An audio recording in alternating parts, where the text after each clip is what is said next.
Welcome back to Today We Tried. This week is all about your body in the fourth trimester. And it's also about privilege, because I'm a white, thin, able-bodied, cisgender woman, and I'm going to share encounters with the healthcare system that left me feeling embarrassed and unsupported, but my life wasn't at stake. Black women are up to 4 times more likely than white women to die from pregnancy-related complications. I was not dealing with that. When I question my body's value or worth, that comes from me. Apart from being a female, I live in a world that doesn't question my value or my right to exist. My privilege protects me in many different ways. In the next season of the podcast, we'll be back to sharing all different stories and perspectives. It's a top priority for us. If you're just tuning in, each episode this season is made up of audio diaries I made during my 4th trimester. Conversations between me and Zach, our producer. Yeah, you mentioned that about you're really advocating for yourself now, really trying to be. Is that something that has changed? Yes, 100%. And me in the present looking back to share what I've learned. Here's what we're trying to do: to encourage you to seek out help and support, to give yourself time to heal and reject the idea that we should bounce back, to normalize talking about our 4th trimester bodies and the wild symptoms, shaking in the shower, night sweats, healing from a major surgery if you had a C-section, and treating it like a major surgery because it is. All of this along with tsunamis of emotion. I'm sharing my story to try to give you permission to share yours and to get the help you need, to revel in what's working and to fight back against what's not. So let's start with an audio diary of me in the thick of the 4th trimester. Honestly, even a few months removed, it's hard to remember how this time feels. I'm just very tired, and that's pretty much it. And I have this, I'm also kind of hungry. I also could go use the bathroom, kind of have to pee. It's which of those 3 things do I do? And I have 45 minutes until Ted is back. No, I woke up this morning with such a massive headache. I felt like I couldn't, turn my head one way or another. And I had a few sips of coffee and I'm feeling good. It's probably not the best remedy. I do want to keep an eye on it. I got migraines after Wynn was born, which had never had such bad migraines. And then they just went away.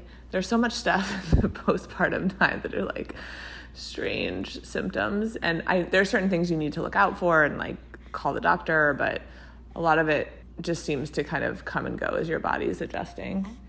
Oh my goodness, so much exhaustion paired with hormonal migraines, which it turns out are also normal. But this time around, I wanted to be a better advocate for myself and not just accept things that we're told are normal. This episode is going to detail those attempts, and then I'm going to share some things that have worked for me, and we're going to talk about body image and our pelvic floors. So, without further ado, part 1, call the midwife. Or maybe don't. If you've listened to the first episode, you know that I had a postpartum hemorrhage.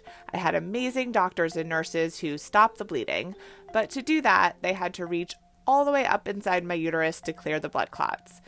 As a result, I was in a lot more pain and just general discomfort than I had been with my first 2 deliveries. Something felt off. So I decided to take action and book an appointment with my midwife practice about 2 weeks postpartum.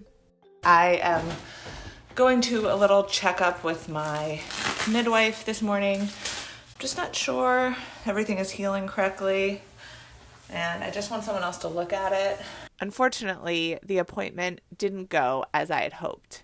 Here I am just after leaving the appointment. Honestly, it was a really disheartening appointment. The nurse and the midwife both questioned why I was coming in so soon. Oh, wait, this isn't your 6-week appointment? You only gave birth a week ago. I was yeah, but I'm coming in because I just want to make sure everything's okay. And the nurse didn't ask anything about me except whether I was breastfeeding or bottle feeding. And then the midwife walks into the room, and this is someone I had seen throughout my pregnancy, and the first thing she says is, I looked at your chart, I saw you only got a couple stitches. kind of looks at me like, why are you here? The whole encounter just made me feel like I had been wrong to try to reach out to get that help and that reassurance.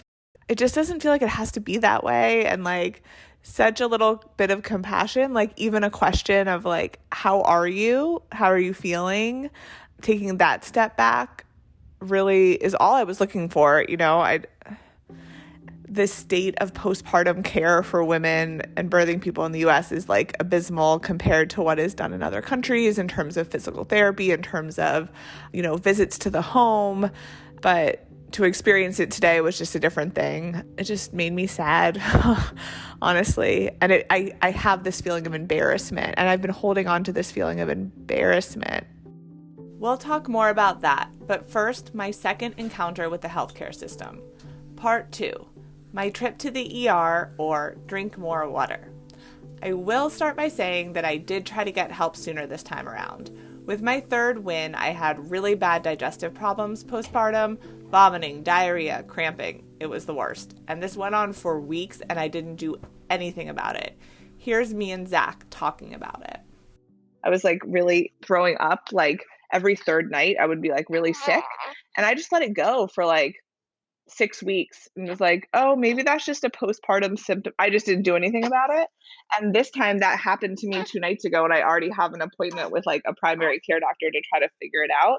And also, I think what was different was Ted saw me on the floor of the bathroom like while this was happening. And with Wynn, he had never like really witnessed it just because we divide and conquer with the babies. So I think he was also like, okay, this is absurd. Like it also sometimes takes someone else seeing you to be like, this isn't acceptable. So I'm trying. But before I made it to the doctor, the pain got to be too much one morning, so Ted took me to the ER. Here I am, hooked up to monitors and on morphine. So I am in the ER. Okay, but the stomach issues I've been having since Holland was born kind of escalated quickly this morning, and so decided I needed to come in and be seen. I was just in a lot of pain, and they gave me morphine, which is good, but also seems wild, and Zofran for nausea, and we're doing blood work, and then we'll do imaging, and maybe can figure out why my digestive system is out of whack. I mean, the upside is they just gave me morphine, and I'm in a pretty dark room, and it's relatively quiet, so I might actually get a little nap in. Ted was here with me and just went home to hold down the home front a little bit. I forced him out, I should say. He was happy to sit here, but my parents are taking over. It also means Holland is going to have her first bottle. So there's some of my milk in the fridge, and we sterilized bottles as part of the rush out the door this morning. Hopefully she will like bottles because that'll give us a little more freedom in feeding. Yeah, so now I'm just going to wait until we get this first round of blood work back, but maybe take a nap. And a few hours later. So I'm still here. You can hear the beeping of the ER going around me, but they so nicely brought me a pump. So I am pumping for the first time now since Holland's arrival, and it makes me want to rent a hospital grade pump. I feel like this is so efficient. The sound just makes me think of the twins because I pumped all the time with them and with this kind of pump.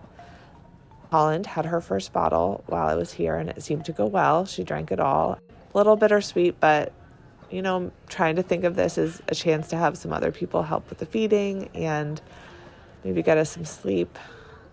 And I am still waiting for any results here. Been here since about 7:30. It's 11:30 now. I'm going to finish up pumping and then take advantage of a chance to lay down. Looking back, I realized I didn't do another recording after this, and Zach and I later discussed why. When I was re-listening today, it sounded like there was no resolution. Oh, no, there was no resolution. I went to the ER because I was like vomiting really badly and had really, really intense stomach pains that I thought something was like seriously wrong with me. And when I went to the ER, it was like they did a CAT scan and they took blood work and like nothing was actually wrong. But when I went to the ER, it was kind of like, oh, just like maybe try hydrating was kind of what my marching orders were coming out of there. And again, it just was this other moment of like getting myself to go to the ER and not just like ignore it and stay home and be like, it's fine, took a lot. And it meant also I had to like rely on Ted and my parents to take care of the kids. And I was like, okay, I'm going to go try to figure out what's going on with me. And it was like, oh, well, maybe just like drink water. That's the most annoying advice ever. Yeah. It did, again, just like stop after a few weeks. So I think it must be something hormonally with my body when I'm postpartum that this happens. That can be true. And also, I cannot be the only person this happens to then if it actually is a hormonal thing.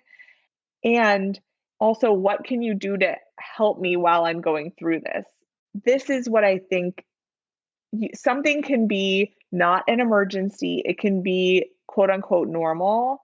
And we should still be supported through it. I feel this way about a lot of things about pregnancy and postpartum, this fourth trimester period. We can acknowledge that this happens, that it's not permanent, that things will get better while still supporting in the moment. And that's what I feel like is missing, is that in the moment support. There's only the, oh, that's normal, or like, oh, that'll pass. But while you're in it, you need support. Right. And who's to say what's normal these days? Right. And normal doesn't mean it's okay. Like lots of things over time have been normal. And then we're like, oh, wait, that's not okay. Right. Or even if it's okay, like we could make this easier for you. We could find a way to support you. That's the part that's missing. Like maybe it's that everyone needs a doula, both during labor and postpartum. Like someone else to be with you apart from, because, I feel like a lot of the challenges I had with the healthcare system were people who, like when I was in the ER, just had like no concept of postpartum. And you can't expect doctors to be an expert in everything. Right. And then in the hospital, even when I was giving birth, and you would think that like in the labor and delivery world, there would be a lot of like empathy and understanding. But I think in that case, it seemed like they were just completely understaffed.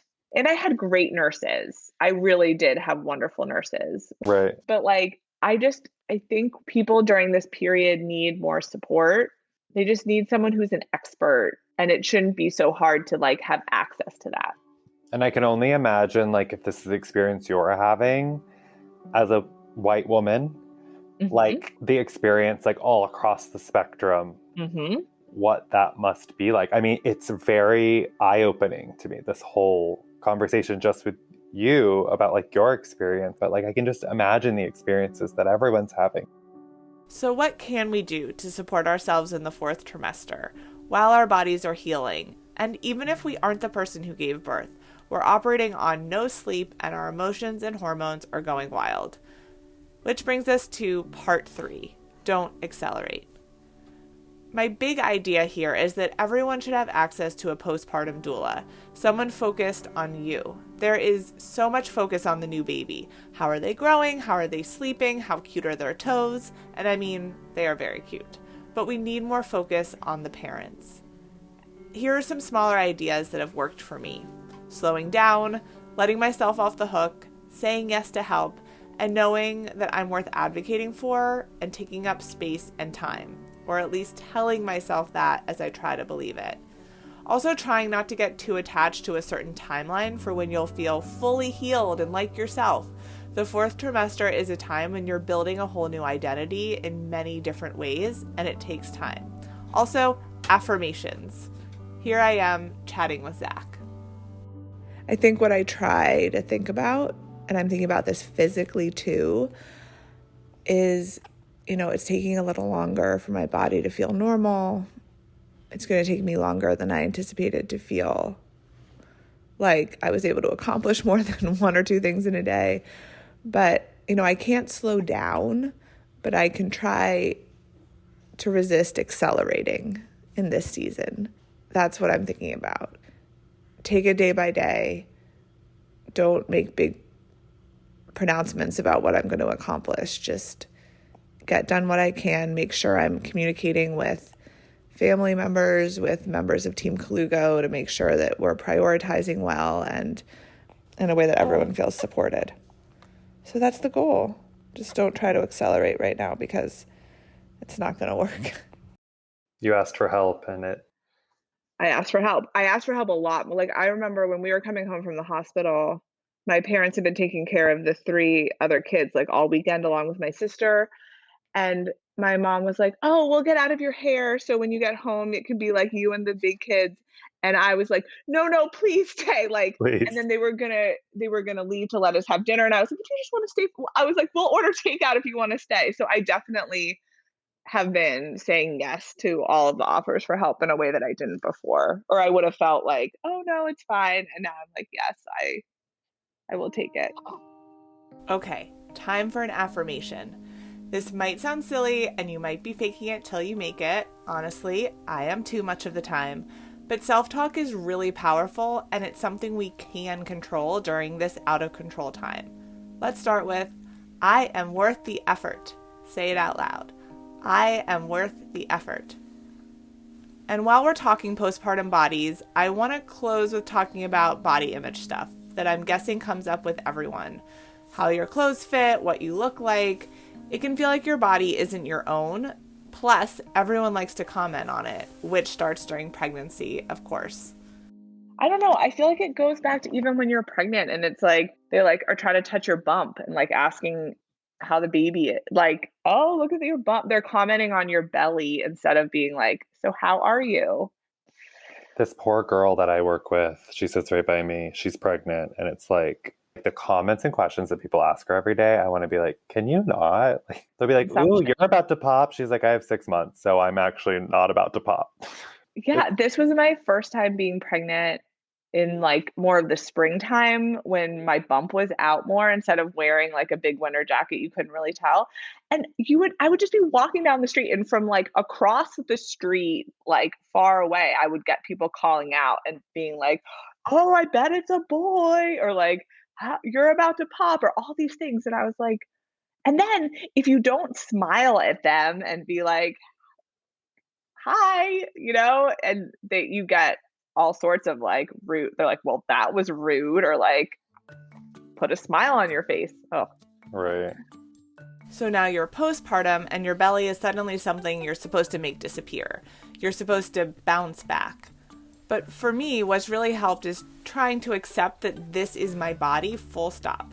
Not my postpartum body. It's not a stage. It just is my body. I'm not trying to get rid of it or change it. And again, I really want to acknowledge here, it's much easier for me to do this because I don't have society telling me my body's bad. It's just in my own head. I will say this time, I think it's cumulative, like with 3 pregnancies now. I have just absolutely no muscle in my stomach or my back. Like it's like a waterbed.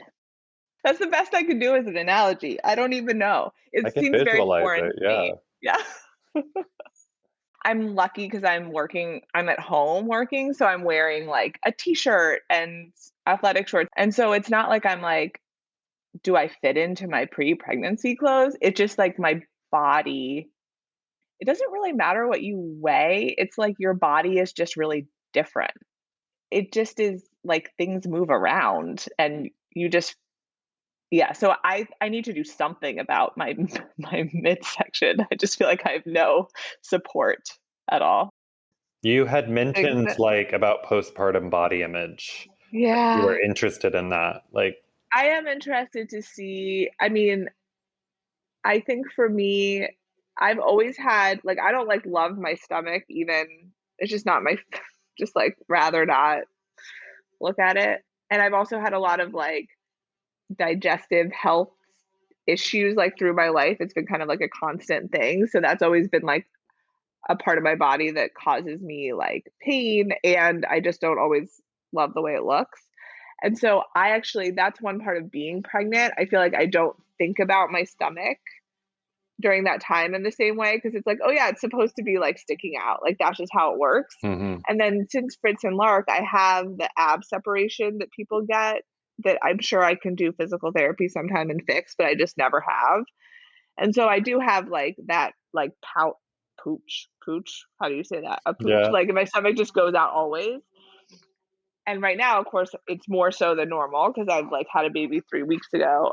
My goal for the summer is to like fake it, like fake body confidence, and just like wear the bathing suit. And like my cool sister-in-law got me a pair of biker shorts, so I'm like wearing those today, and I don't feel like great in it, but it's like just wear it and do it, and then hopefully I'll like feel more comfortable over time. But I'll be more upset if I'm like hiding myself and not engage. I don't want to waste the energy there. Yeah. So that's the goal. I think that's really powerful. Yes, you guessed it. Affirmation time again. Say it with me. I look so good. Or maybe it's, I am enough just as I am. Go with what works for you. And look, I'm not saying you shouldn't change what's not working for you. It could be about aesthetics or function. My waterbed stomach situation is fine, but also having muscle tone can be super helpful. I would like to feel strong and to go on hikes without my back hurting, or not hesitate when my 5-year-old throws themselves at me and wants a piggyback ride. Enter pelvic floor therapy. Have you heard of pelvic floor therapy? It can be a super powerful tool for rebuilding strength postpartum, and it's not talked about nearly enough. I'm a big fan, and I got to talk to the amazing women behind Empower Your Pelvis, who are experts. I'm going to tease some of our conversation here, and the full chat will be part of a future episode. I didn't realize until entering this world, like, how important your pelvic floor is to your overall health and well-being. Most of our patients coming in here are not aware that they have a pelvic floor or never have heard of their pelvic floor that knew something they could do about it, which would be doing pelvic floor physical therapy.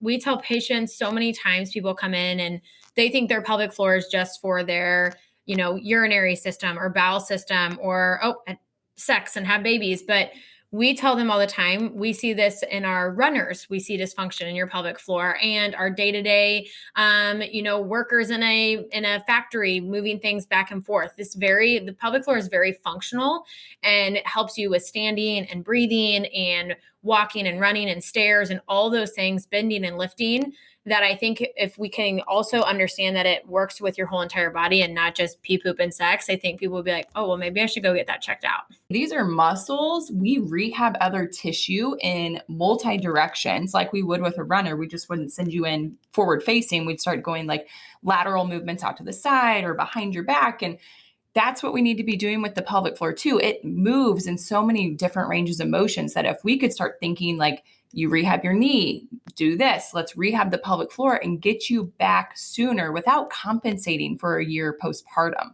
Like, let's fix this thing early. So when you get back into running, you're not going to be dealing with pelvic floor dysfunction, like peeing your pants or, oh my gosh, now I'm feeling pressure down there because I started running too soon and my pelvic floor wasn't ready for it.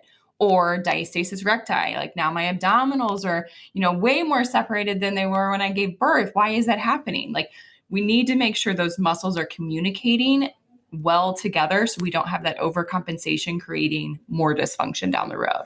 Like, there's a lot of stuff that we can focus on and retrain. And we see a lot of improvement postpartum when our pregnant women start tackling, retraining the system early.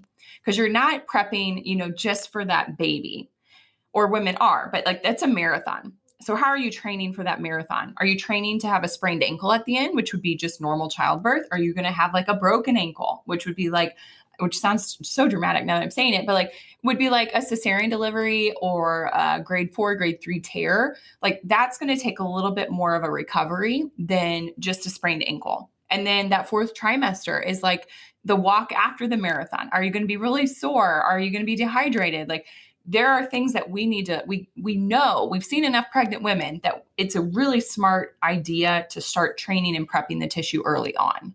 And then, hey, guess what? You just injured the tissue. Let's get you back in physical therapy to retrain it. So as you're holding that little kettlebell and like of a baby, and then you've got the toddler that you've probably just saved from running out in the street, and then your other toddlers you're pushing in the stroller, like there's a lot of different kettlebell weights that you're shifting with your body that we need to make sure you're functioning well with your pelvic floor postpartum, because moms do that. You can't tell a mom not to be a mom, you know, for 6 to 8 weeks. They are doing that. And that's where we love to see our patients, like at 2 weeks virtually or in clinic, really focusing on mobility with the pelvic floor, retraining the system so that that can work well for you down the road. Oh my goodness, I loved chatting with them and cannot wait for you to hear more. If you've been curious about pelvic floor PT, take this as your cue to find out more. Follow @EmpowerYourPelvis on Instagram for a super accessible introduction. It's a way to take time for yourself and empower yourself because you are worth that investment and time. I'm sure you've all seen the jokes or experienced it that after you're a mom, you'll pee yourself a little bit when you laugh or sneeze or do a jumping jack. And sure, it happens to the best of us, but it doesn't have to. That's where we'll leave it for now. Listen, I'm giving advice here that I'm working to follow myself, so we are all in it together. It's tough, but it's important, and you're worth it. Don't accelerate if the time isn't right. There will be other seasons, and meet yourself where you are for this one. Come back next week. We're talking about everyone's favorite question, how's breastfeeding going? And why you should never ask that question. People have to ask first, a new parent, how are you? How's it going? Always the first question is, so are you breastfeeding? Talk to you soon. Today We Tried is brought to you by Klugo, a baby gear brand founded by parents for parents. I'm your host, Christy McGregor, and our incomparable producer is Zach Walker. Come back next week for more tales from the fourth trimester. And in the meantime, remember, you got this.